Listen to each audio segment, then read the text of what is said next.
Assalomu alaykum hurmatli obunachilar. Ancha yil ishlab yaroqsiz holatga kelib qolgan Rover stanogini qayta tiklab berishga olib qoldik. Kimga Rover takarni stanoglar kerak bo'lsa, pastdagi nomerlarga aloqaga chiqaverasizlar. Düymese ükemezmen, men o dert çektim bilemezsen. Ailem yığılsa gülemezmen, ey sen hala üzün yandosamazsen. Faydam düymese ükemezmen, men o dert çektim bilemezsen. Ailem yığılsa gülemezmen, ey sen hala üzün yandosamazsen. Bize de aylanadı ketta barot, hemme danışımız her pavarotta. Hoşun detmidi, onu karnı doktan. Nao etsek ettik geldik bize yoktan. Şerde başlanadı hayat ikkide. Bir gün Malibu'da, bir gün Kovult, bir gün ikkide.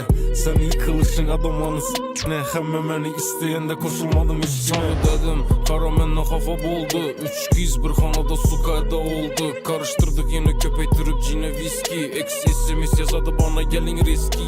Hiç köp bul tapamam ku. No yaşasam barımı yazamam ku. İşlimen aileme saçamam ku. Ten al köp vak seni yapamam ku.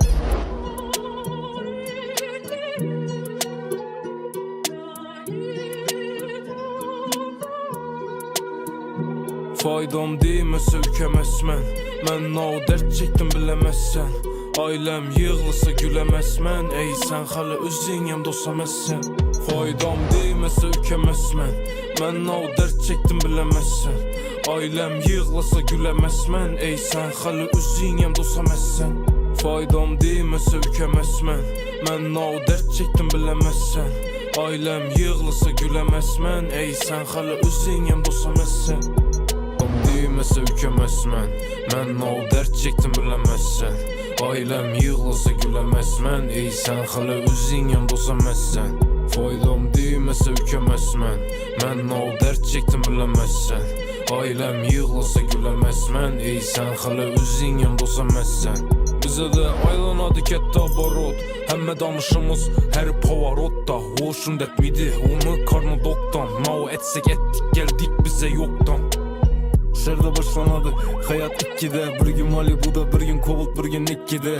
Sen yıkılışın adamlanız ne? Hemme beni isteyende koşulmadım üstüne. Sana dedim kara menle kafa boldu. Üç kız bir hanada su kayda oldu. Karıştırdık yine köpeytirip cine viski. Eksi SMS yazadı bana gelin riski. Hiç köp bul tapamam ku. No